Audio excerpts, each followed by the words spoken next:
What is up, everybody? What is up? LSUOdyssey.com here. Live. Support the show. Live. Watch it live from LSUOdyssey.com. Also, like, subscribe, and share. Spread that shit like crazy. Spread that shit like the seed of Wilt Chamberlain. Literally. Spread that shit like the seed of Wilt Chamberlain. Make sure everyone knows that LSUOdyssey.com does the best LSU coverage there is. Maybe we do, maybe we don't. That will be in the eye of the market. I'm a big time capitalist. The people will decide.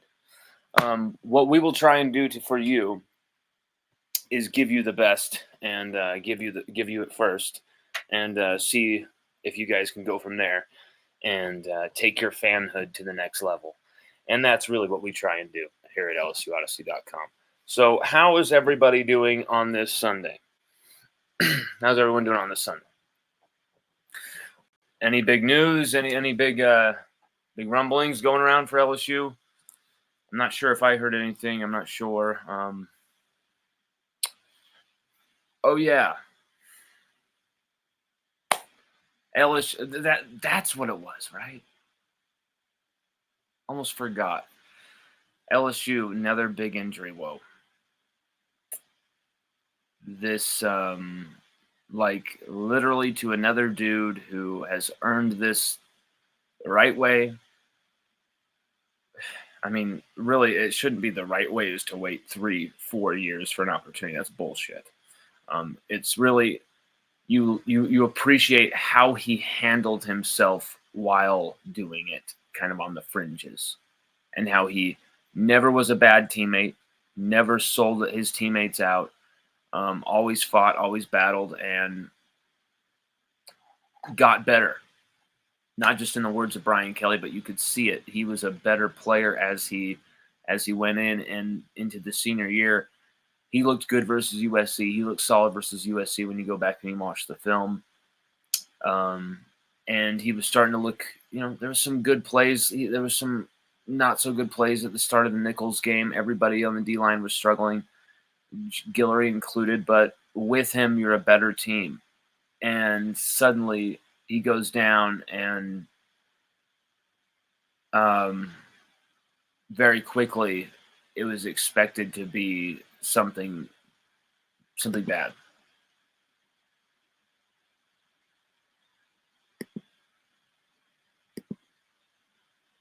And that's exactly what it was. It was a straight torn Achilles, as reported by LSUOdyssey.com earlier today. And then that news spread like wildfire. And yeah, we confirmed it. We didn't need other people to confirm it, but I guess they can feel like they're part of the story by confirming it. But it was confirmed when we posted it. Trust us. But this is news you don't want to break, because that is a young man who worked his ass off for this opportunity, who pushed so hard for this team and this defensive line to have some type of identity, and they played their asses off against USC, a game we didn't expect them to do a damn thing against. We really expected them to be the area of the team that would struggle the most. And it would be basically Guillory and a few guys kind of like holding it together, duct tape, And some people were more bullish about the D-line's chances.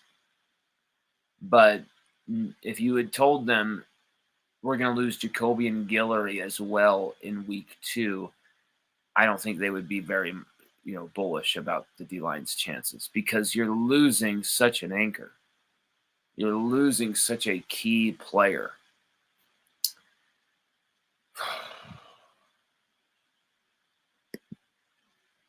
So soon. Like, so freaking soon in the season, too. You've lost John Emery Jr., who looked like your best running back. And now you've lost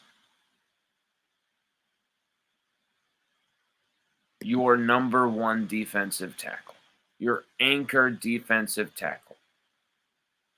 And thank you, Zach Nagy, as you can see here from Sports Illustrated.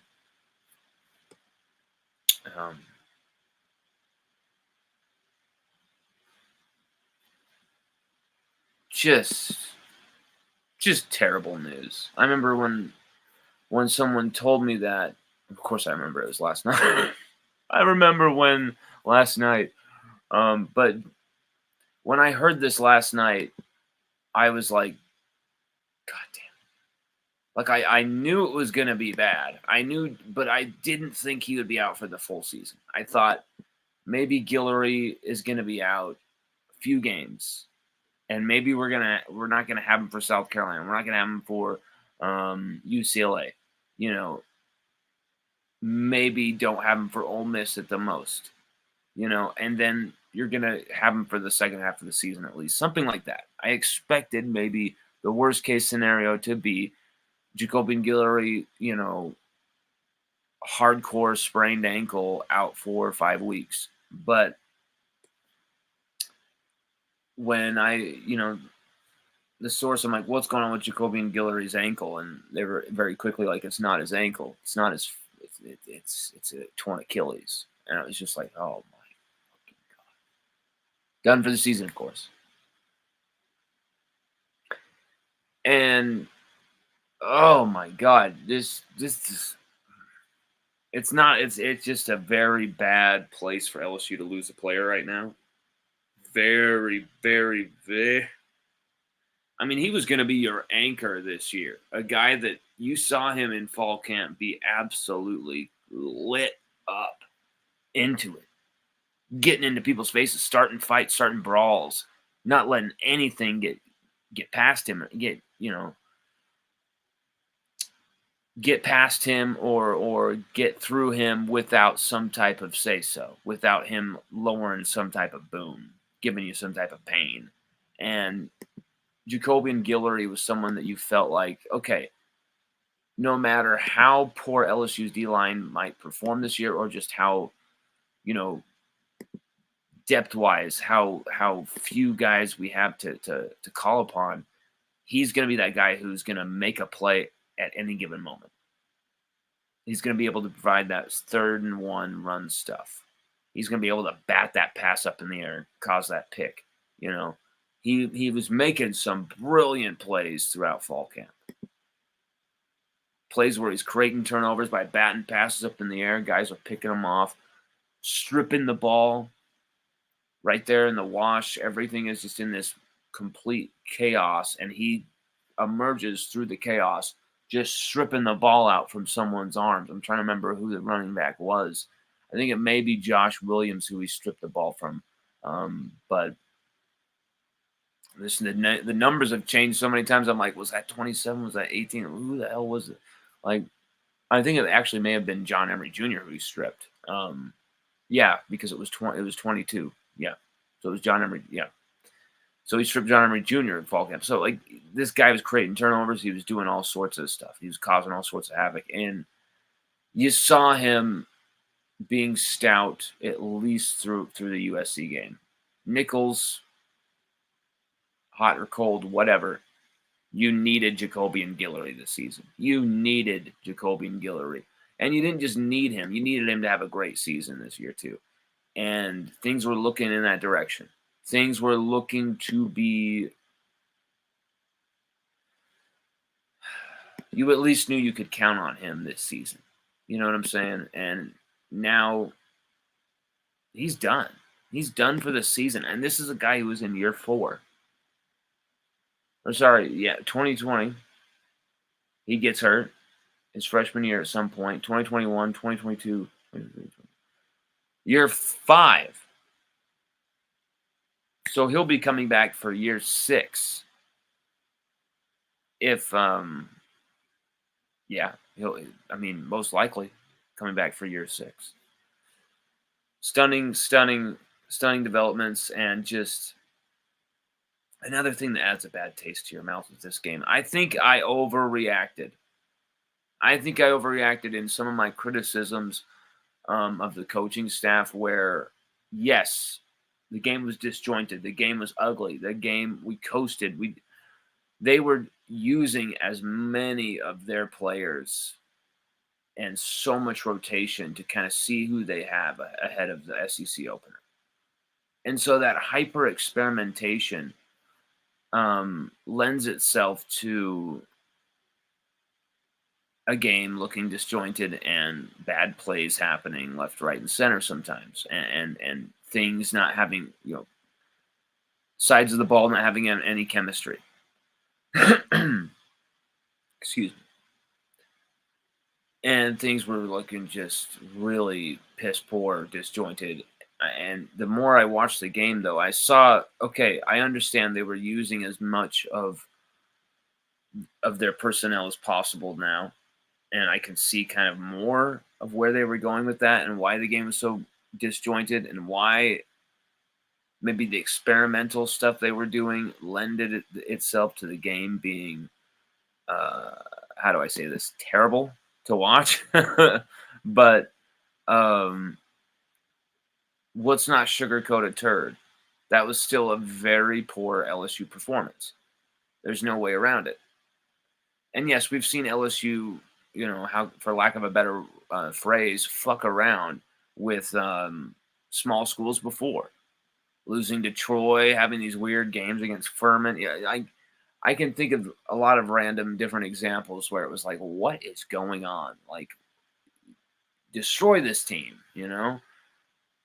like we see most years. But there's times LSU does this, where there's times we're just screwing around with a small team. And this is one of them because, some key guys got hurt. Lacey is hobbling all over the place. Nuss is hobbling off the field at one point with a dead leg, I think it was. Ricky Collins is having to come in. You lose Jacoby and Guillory for the season. It's you were shuffling guys in, shuffling guys out, and there wasn't very much of a chance for the defense to get any chemistry in certain areas. You saw like Gabe Relaford for 25 snaps, and he was incredible. But then the snaps he wasn't out there, LSU's defensive line actually got pushed around by Nicholls State. Braden Swinson had some good plays. He was another guy that I feel we need to feel more of. We need to have more of an impact from him. Braden Swinson has an All-American potential. You saw him have that beautiful TFL where they threw that swing pass 5 yards in the backfield, and he reads it like a Harry Potter book and just like grabs him and just destroys this dude and takes him out 5 yards in the backfield. Beautiful TFL from Braden Swinson. We posted that on the Twitter at Lon Phillips. Follow us for sure at Lon Phillips. We'll put that link right now. But you didn't feel anything from Harold Perkins in the game. So for a second straight game, Harold Perkins, yes, he had a strip in the first game. He had a sack in the first game.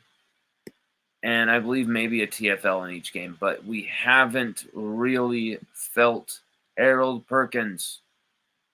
We haven't felt him make a play yet this season, I feel, except for that little strip sack at the beginning of USC that really was inconsequential and did very little. What is the reason we're not having an impact from Harold Perkins? Why? Why aren't we getting an impact from Harold Perkins? What is the schematic issue here where he's getting buried in the wash, buried in the mix-up, in the mixer, when the tackles, when the offensive linemen, offensive guards, center, all of them are pushing up into the next level, into the blocks, he just gets lost. He just gets absolutely swallowed up in all of it. And he doesn't understand when to play with more depth and to get deeper, or when to. It's just I don't understand what we're doing with him. So many people were bullish about they know what they're doing. He's going to play inside linebacker. Shut up. How dare you say anything? How dare you criticize these coaches? How dare you question what they're going to do? You know what? It doesn't look good at all again, once again. Moving Harold Perkins inside linebacker. It doesn't look wise again, does it? Can you really state a moment in any of these games where he's played in that position where things looked like, okay, that's the All-American, that's the first round pick, that's the top 5 pick that we knew we had his freshman year?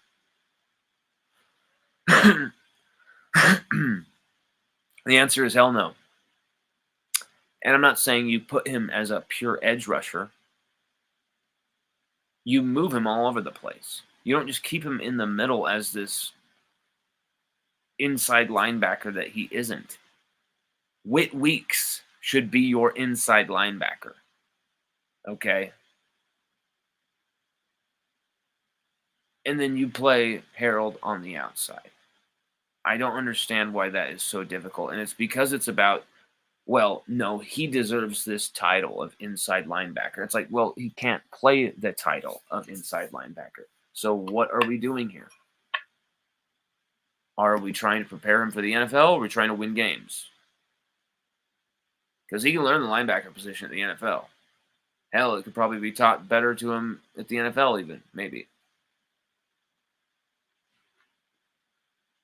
And he's going to have to gain a hell of a lot more weight and learn how to run and gain that speed back with that weight at the NFL level. That's going to be like a few-year process with Harold Perkins. He's going to be a project for whatever team drafts him if they're going to use him as an inside linebacker.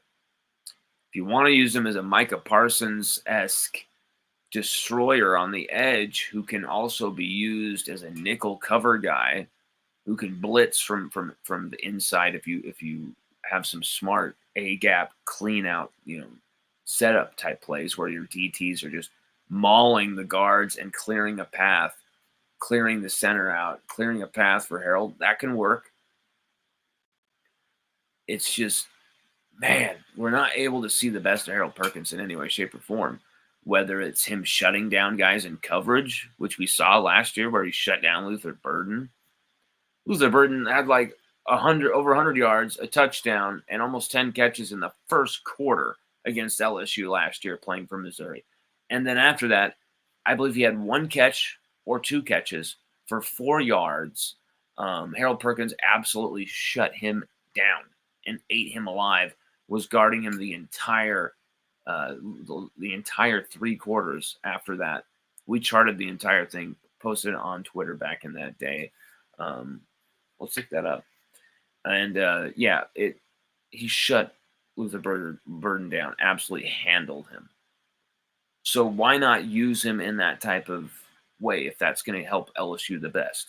Seriously, I'm not even kidding anymore. Like, I just want to see LSU win games and do it in a way that is going to provide balance to the team on all sides, in all phases. You actually saw a good special teams performance from LSU outside of the missed field goal from Damian Ramos, because Xavier Thomas had 114 return yards yesterday.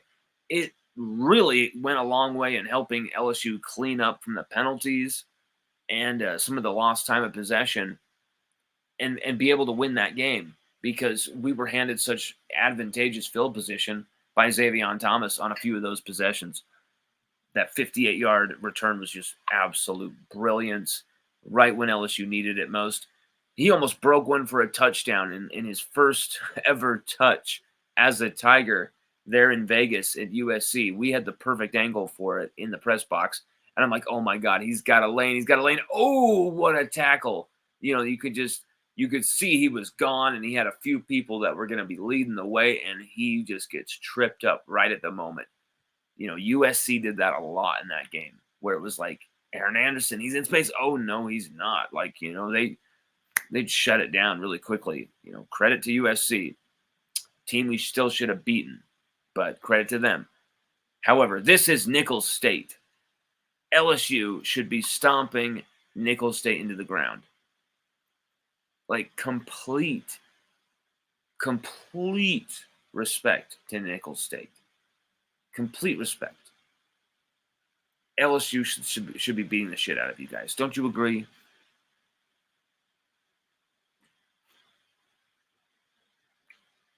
And when we're not stomping the shit out of Nicholls State, stomping the shit out of Southern Alabama, who we're going to be playing later in this season, are we going to struggle against them? Are we going to struggle in these games?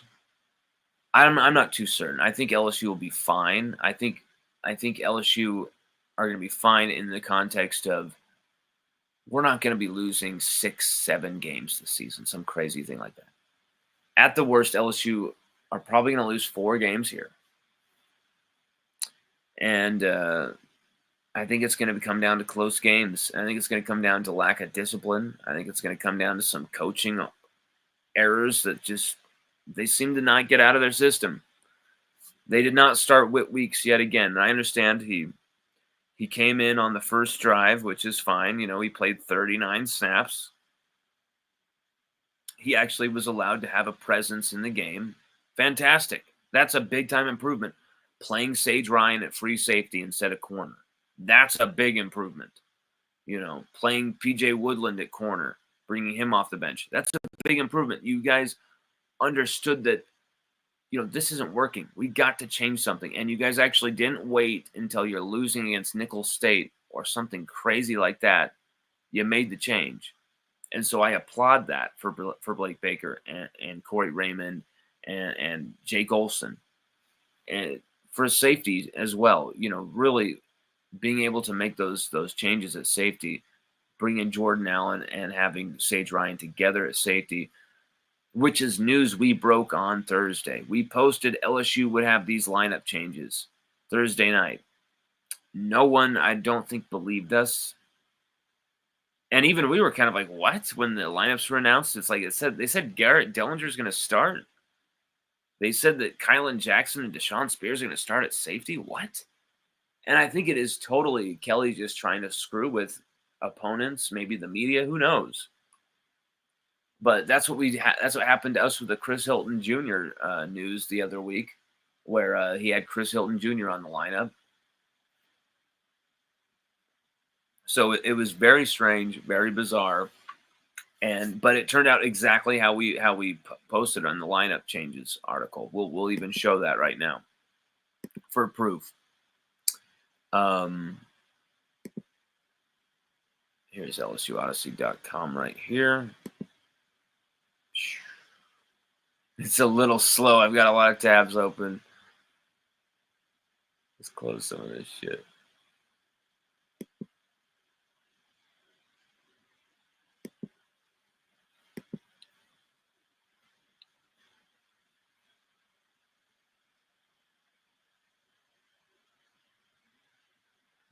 Okay, where was it?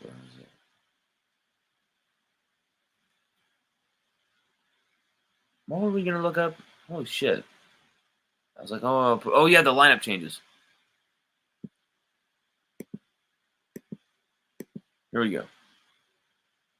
That was the live show we did for it.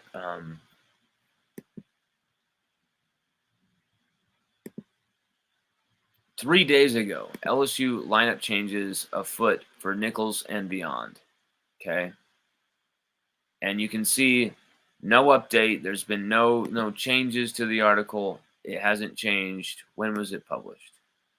Published 3 days ago, 2-minute read. Let's see if there's more information on the time it was published. No information.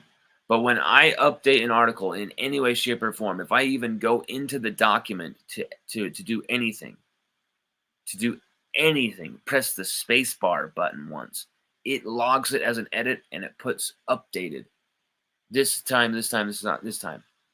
So this was never updated since when I posted this, okay? It says, according to multiple LSU Odyssey sources, the Tigers are practicing with some new updates to their lineups on both sides of the ball following an excruciating loss to USC and ahead of an encounter versus in-state minnows Nicholls, who almost beat us. As LSU Odyssey reported earlier, left guard Garrett Dellinger is officially listed as questionable for the game after sustaining a concussion versus USC, which Brian Kelly confirmed in that press conference later on the next day. And Tyree Adams was practicing in that left guard spot, a spot he did practice at in fall camp. Tyree Adams was playing there, starting there, versus Nicholls. Even though Garrett Dellinger was announced and all this stuff listed, and people are saying, well, this is actually the lineups, we nailed it. Our sources nailed it. And now it continues. It says, now we've received a few new sources adding to our information stockpile, this time concerning Sage Ryan's movement from cornerback to his natural position of safety, even adding reps as a nickel. Where does Sage Ryan play? Finally, for the first time in his LSU career, he started a game at safety. And he only made one mistake. He allowed a 13-yard catch. He got blocked off the ball, got completely lost on that route. And other than that, he actually didn't really make the mistakes. P.J. Woodland missed 3 tackles. Ashton Stamps missed 2 tackles and got burned on a bunch of routes. Both him and Woodland did. Sage Ryan actually didn't have any mistakes. The problem is, I don't want to be talking about Sage Ryan not making mistakes. I want to be talking about Sage Ryan making plays because he should be. So, we gotta hold everyone to account. Sage Ryan is a player that I respect and love and feel like that's a player that should be making plays. You've seen Stamps making some plays. You saw P.J. Woodland poke the ball out. Sage Ryan led this team in turnover creation in 2022. 4.5 TFLs last year. We need to see not just quiet games from Sage Ryan. We need to see some impact. And I think moving him back to safety, give him another game to get into that spot. I think he'll have something for the fans against South Carolina, hopefully. Because I think you've got to start having playmakers from that safety position. There's also some times where he was able to stuff and to shut down some gains that were probably going to be 15, 20, maybe even 30-yard gains due to busts and missed tackles in front of him. He was able to trip up some guys after maybe, 8 or 9 yards. So him and Jordan Allen didn't have the best game in tandem. Jordan Allen had some missed tackles as well and got banged up. Sage Ryan, 0 missed tackles, actually, statistically, and the eye test. I only see one where it's like he is just kind of soft going into the play but gets pushed away. It's not really – no one is soft, though, if they're out there playing college football. Putting on the helmet, going to play college football with the speed around them, the hard hitting, they're not soft. Just to put on that helmet and go out there takes a lot of courage and bravery. And there's plays people are getting the shit knocked out of them that you will never see. You will never notice, And so it's just very interesting hearing this from the players' side.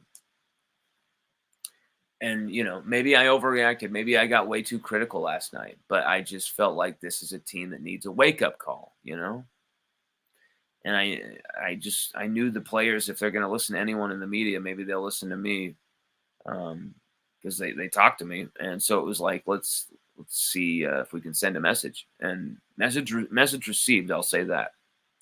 And received well, at least from the most people. We continued in that article the other day. It said freshman P.J. Woodland is set to move into the other cornerback spot opposite Stamps. While I'm hearing from one of the same sources that there is a growing buzz about wide receiver Jelani Watkins returning. Slowly but surely from his fall camp injury. And guess what? Watkins was back playing a few snaps. And then also another piece of news in this thing. We said, everyone thought Lacey was hurt. Kyron Lacey rolled his ankle in practice, but he's fine, though all precautions were taken.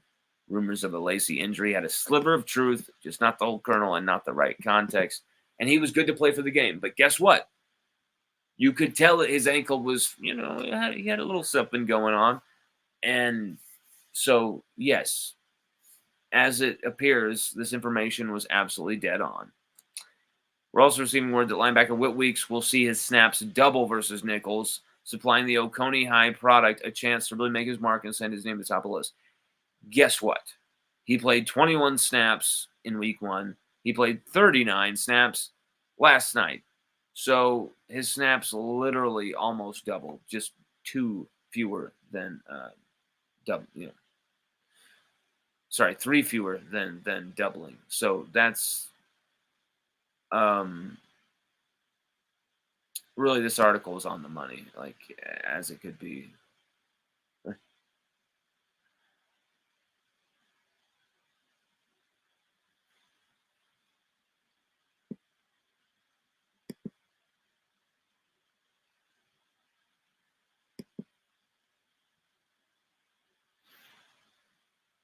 It's just very, very, very tough. See Jacob and Guillory go down. It just puts another damper on things. You got a guy who's such a team leader, big time presence. He goes down.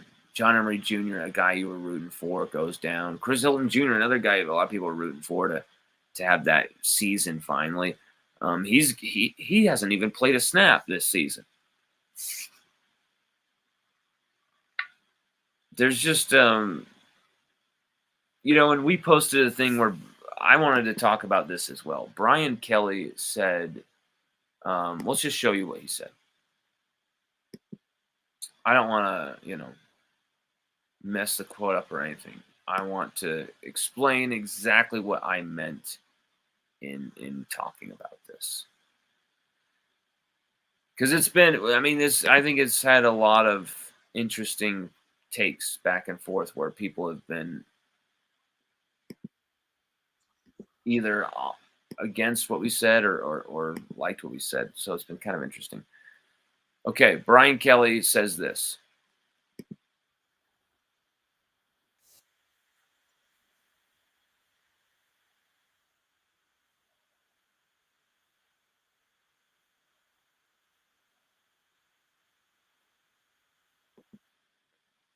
That just really rubbed me so wrong. This idea that you're going to tell me to be careful. Sorry, wait. Oh shit, we didn't even add it to the stage. Let's play that again. Look, each week is a week in itself. So be careful about the narratives of this team is this team is that. I know what this team can be. I watched them play against USC. They did not finish very well against USC. I should have included the whole quote there, but it was just the point I wanted to make was like, Coach, do your job. You shouldn't be telling the media to be fucking careful after you just did that against Nicholls, bro. You know what I'm saying? It wasn't an attack on Coach Brian Kelly. Anyone who's followed our stuff understands full well we have almost been to the point of a Kelly loyalist in our coverage. Not like we're going to sugarcoat things for Kelly, and have never been shy to criticize him or to point out when he has done things we have disagreed with, because that's our job. But I found this just very distasteful. Is this Putin's Russia? Be careful. Be careful. If he said, like, be careful, this bandwagon, once you jump off it, you can't get back on. If you're going to be painting in narratives just because of these 2 games that we suck, and then we win the championship or we get close to a championship, we're contending, I'll remind every one of you, I'm going to keep receipts. I have no problem with that. But this, like, be careful. The way he says it. Look, each week is a week in itself. So be careful. I feel like he almost said tread lightly. About be careful about the narratives of this team is this team is that. I understand he may have been talking to his team as much as he is to the media. Sure, duh. He said that looking at the media. And if you're a media member sitting in that room, you're going to think,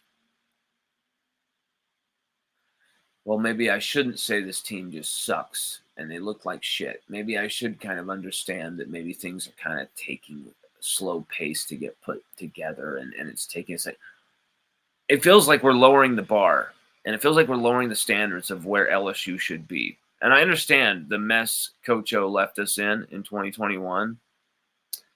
We have better resources. We have way better, recruiting power. We have way better status around us, possibilities around us than being where we're at right now. I'm not saying a 10, 12 win season every single year we must be winning a championship. God damn it, if we're not, fire the coach. Even if he won one the 3 years before, fire him. I'm not saying that. I know, and I am very comfortable with the type of program LSU is, and LSU has been in the 21st century. Look, each week is a week in itself. My problem is for a man making $100 million to coach like that and to tell us then to be careful in our jobs. So be careful. No, Brian, I think you should be careful because I respect Coach a lot, but I think you underestimate the people in Louisiana big time. I think you underestimate the culture of Louisiana a bit. And I think you underestimate the media in that room as well. There's such a thing as Southern hospitality. There's such a thing as crossing that line and disrespect, and that's not even close to tolerated in the South. And I feel like there's times where, for instance, we're going to beat the heck out of FSU. And then someone says, when you said you're going to beat the heck out of FSU, Jacques Doucet actually asks him that. And then he says, I didn't say that. I didn't say that at all. And it's like, we have footage of you saying it. And then Cokie Riley the other day says, when you said Miller Moss outplayed Garrett Nussmeier, I didn't say that. I didn't say that at all. What I meant to say was blah, blah, blah. And it's like, there you go. You said it, but you're saying you meant to say this. Okay, fine. But you said it. So don't act like he's lying and he's being, a lying reporter who's taking you out of context. He said exactly the words that you said in the press conference. So I feel like there's a little bit of a disrespect. Maybe a little bit of a tone that is just kind of stiff upper lip, and I've given you access, and so I've let you watch practices and stuff, and so you better do this, or we're going to take that access away, those credentials, stuff like that. I just don't want that kind of threat, because I'm somebody who's lower on the totem pole, and those type of threats, those could hurt what I do very big, not having those credentials, not being able to go to those games. And so the idea that someone could threaten me and put me in that position of, you can't report that breaking news story about this or that, and if you do, we're going to take your credentials. It scares me. I don't want college football or any type of world where we got to know the truth of things. I don't want anything to go down that direction. And so maybe I'm overreacting. Maybe I shouldn't think that Brian Kelly is going to Vladimir Putin, the LSU media, and be careful, or I'm going to put you in LSU media jail, and you're never going to see another practice, and you're never going to step foot in Tiger Stadium. You're never going to be able to do an interview again. Like that type of stuff. Sure, he's probably not going in that direction. But I just don't like the tone of it, the be careful about the narratives. Like, just, maybe there would be a different narrative if you beat the shit out of Nicholls like you should have, or just had a complete performance against Nicholls. But, don't worry about the narrative that's going to accurately paint that you guys played like shit, because you did. Worry about the fact that you're causing that narrative by not coaching your players hard enough or getting this thing right enough that they don't play like shit. Because I saw guys who have no reason or basis to be playing like they did.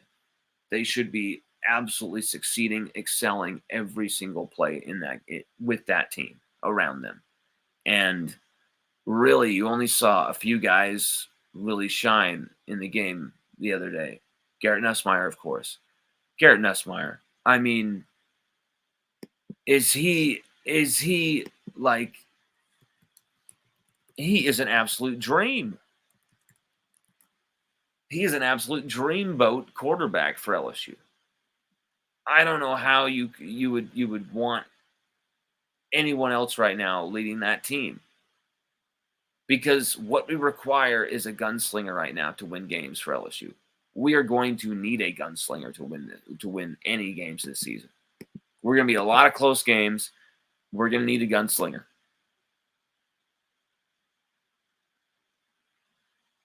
Garrett Nussmeier can decide the season for LSU, but my God, he's going to need that offensive line to show some type of pulse. He's going to need that offensive line to show some type of fucking pulse, guys. Holy crap. Offensive line was so bad. So bad. And you're just letting guys through. Letting guys get free hits on Nuss. I don't understand. I don't understand.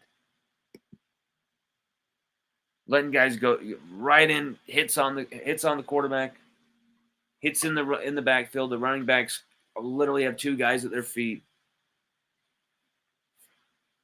Josh Williams leads the way with 19 rushing yards.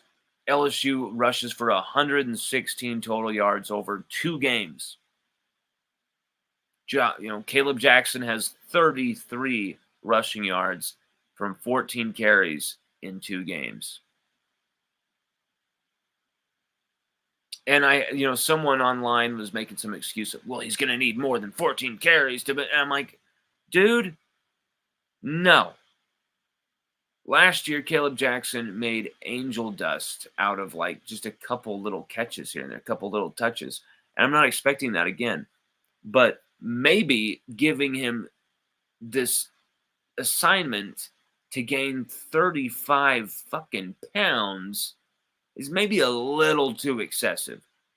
Just like how we had Savion Jones 2 years ago go to 280. It didn't work out for him. Savion would be right there to make the play, but the quarterback would be able to escape or evade him because he just wasn't that fast anymore because he gained so much damn weight. You've seen Savion, hopefully, kind of coming into his own now, but same thing going on with Caleb Jackson, 235, and he looks lumbering out there. And it looks like the offensive line, the holes that they carve out for him collapse very quickly. Any push that they get, they're pushed right back. And it's stunning to see. It's stunning to see when you're looking at the grades, and I know some of the offensive line grades are kind of all over the place on Pro Football Focus. But when you see Garrett Nussmeier has a higher run block rating than Will Campbell, it makes no sense. It's shocking. And it's like, sure, maybe that might be a Pro Football Focus kind of error. But even if it is, Will Campbell should be nowhere near the bottom right there. And I think it's one of those moments where you're seeing some of the better players kind of have to fall on the sword for the rest of the position group. Like, oh shit, I know we're gonna all screw up here, so I'll take one for the team. But I don't know what's going on. It's almost like Major Burns is trying to miss tackles out there. Almost like he's trying to be like, I can't. What? What? Oh, shut up! Like, I mean, every time we see Major Burns, he's going, like,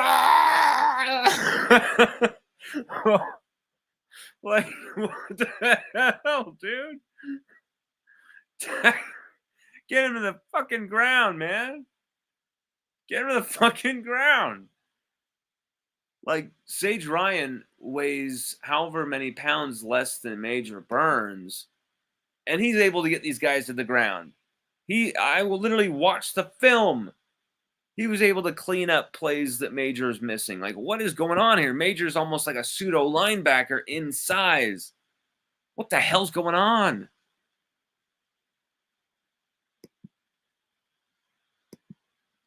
I think LSU secondary retooling is I think it's the best what we've got until Zy Alexander is fully healthy. And then I think he takes PJ Woodland's role or Ashton Stamps, whichever one is outplaying the other, and move from there. Because Zy Alexander, 2 pass breakups, played just a couple, I think he's had like 15 snaps at the end of the game. He looked good. He looked good. I was very impressed. Very, very comfortable is the perfect word. Comfortable with him at that cornerback spot. When targets were coming his way, he just wasn't allowing it. And so it was great to see him back. Already has 2 pass breakups on the board in 15 snaps. Had 7 last year, 2 interceptions. He got cooked last year too. He got cooked in coverage last year too. But you know what? He was able to hang in there and make plays for LSU. Everyone got cooked in that defense last year where they were playing 20 yards off the ball. My God. But this year, I think you're going to see a lot better from that dude. I think you're going to see the best from Alexander. And so you're going to have him either take Stamps or Woodland's spot, whoever is outplaying the other. But I really think you got to be careful and not take Stamps off the field. I think Stamps deserves to be out there a little bit more than Woodland, even though Woodland made such a big play in this game when we were taking on Nicholls. This punch out and recovery while taking a shot from Jordan Gilbert. Literally, Jordan Gilbert can't even tackle the other team so badly that he's literally trying to end the life of his own teammates. Like, my God, he tried to like decapitate PJ Woodland. It's like, oh my God. And you thought Jordan Gilbert would be one of those studs for LSU that we could count on in the secondary.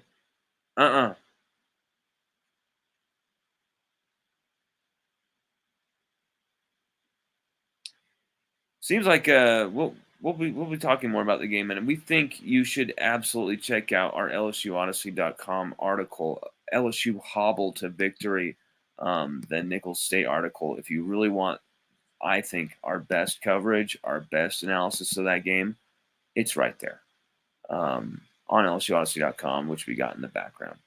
But for me,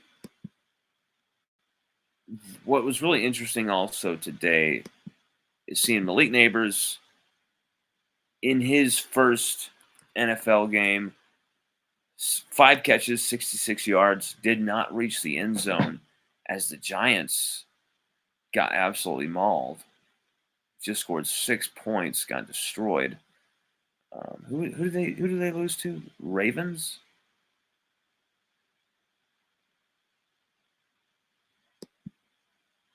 Who was that? Sorry, I hate Minnesota. Yeah, Minnesota. Justin Jefferson only had like 55 yards and a touchdown himself too. That game was weird. And then Jaden Daniels, 16 carries, 88 yards, 2 touchdowns, but the Commanders lose by 17 to Tampa Bay. This one hurt because Jaden Daniels, I felt, put on a show, was a clinic. 17 of 24, 184 passing the football, but 0 touchdowns, 0 picks, sacked twice. 16 carries, 88 yards, 2 touchdowns. He would have had over 100 yards rushing, but the sack yardage, 23 yards in sack yardage, took that down. 5.5 per carry. An absolute weapon, an unstoppable weapon running the football. You saw some moments. It was very interesting. Saw some moments where Levante David, Antoine Winfield were having some, one-on-one versus Jaden Daniels moments. It's very interesting to see. Very interesting to see. And Jaden was making people miss. But Washington gets their asses kicked by 17 points. You just don't like to see that for Jaden Daniels to start off the season. I will confess, I'm a big Washington NFL fan. My whole family have been since a long time. And Jaden Daniels, unbelievable to get Jaden Daniels in the draft. And really, if we did not draft Jaden Daniels, I would have been like, okay, I might be done with this franchise, because how could you do this,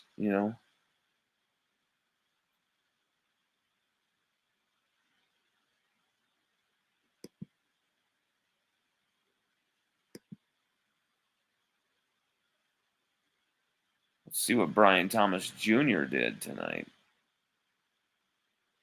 Joe Burrow and the Bengals losing 10-16. Jamar Chase, 6 catches, 62 yards. 10-16 to the Patriots. Jesus.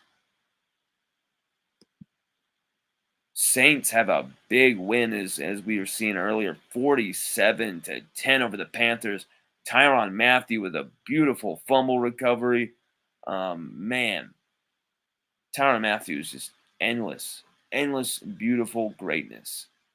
Brian Thomas Jr., 4 catches, 47 yards, and he gets in the end zone for 1 touchdown. Great to see him get the end zone. He is a finisher. He is a big time finisher.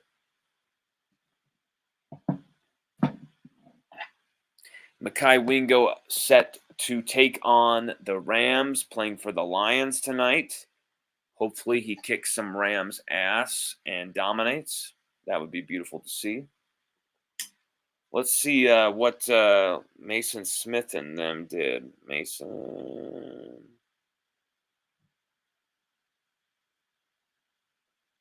I don't see Mason Smith even play for Jacksonville today.